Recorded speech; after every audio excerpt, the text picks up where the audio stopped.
finals pretty much starts now for you guys. Is there an extra drive amongst the playing group to finish off the home and away season strongly?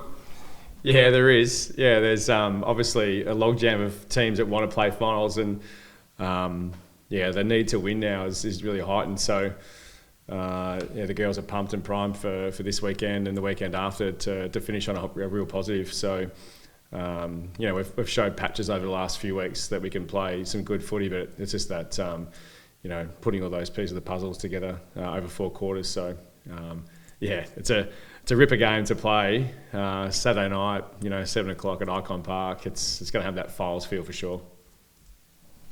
Has anything changed in the lead up to this game than previous? You tend to keep things pretty steady, but with finals and season on the line, is anything changed? No, I don't think so, mate. I think if anything, it'll be more around the messaging to just play, a brand of footy that they're used to and have trained over a period of time, and not to add any other elements to it that might overcomplicate anything. It's just about stripping back the layers to play more off instinct within a system they've trained really well over the past 12 months. So it'll just be a reminder piece for me, as opposed to adding any extra burden around thinking of other elements of the game to add. It'll just be about relax and enjoy the opportunity to play against another strong opposition who are in a similar boat to us in regards to having to win. And that ability to compete is going to have to be really, really high, and that'll be the theme around just relax, just play the game and enjoy the game for what it is. It's another round, another chance to perform, another chance to get better, albeit the stakes are higher. That should be exciting for the group. What did you take out of the loss of the Pies? A tale of two halves for you guys, in a sense? I feel like it's been a tale of two halves most of the year. But yeah, I mean, the first quarter, I thought we did really well to weather the storm, so to speak, in regards to, the Pies had a bit of ascendancy going their way in the first, 15 minutes of that first quarter for 2 points. And then I thought the second quarter we did pretty well to battle really tough conditions. Didn't get much reward for effort, but we still were in the game, truly. Just a bit of a revisit on how opposition score their goals. So if we just correct a few of those areas where we're not seeing too many teams score against us, flowing from D50 all the way through to their forward half. It's it's a bit of a slog and grind, and then we just kind of give up a goal here or there where we've got some control on that too. So that was a bit disappointing. So we've visited those areas, but then the last quarter just showed that when we connect and get our inside to outside game going, which teams are good at trying to lock down. But when we break that shackle, we can really drive the ball in the direction we want to drive. So that's the aim again going into this week. Conditions should be good. Icon's a great big ground for us to utilise. So the momentum from the last quarter should be what we bring into the first quarter this week. You mentioned that it has been a tale of two halves a bit across the year. I mean, what do you think that comes down to fundamentally for you guys?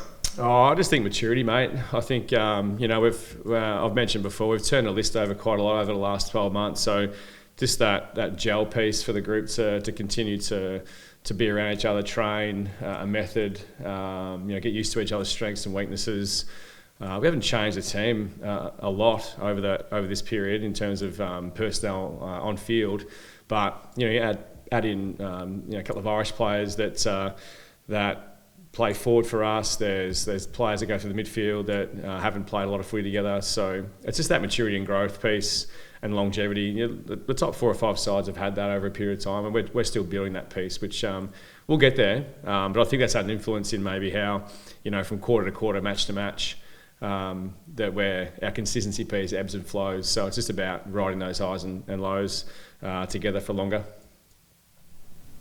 You mentioned the team there. Georgie Rankin and Aaron Hall were laid out last week. Will they come back to the side? Do you expect any other changes to the team?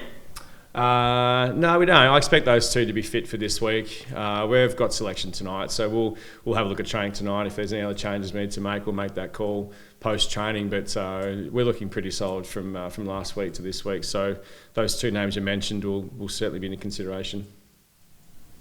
What's the big focus for the Tigers? Where will the game be won and lost, and what area will you have to be, we key in stopping them?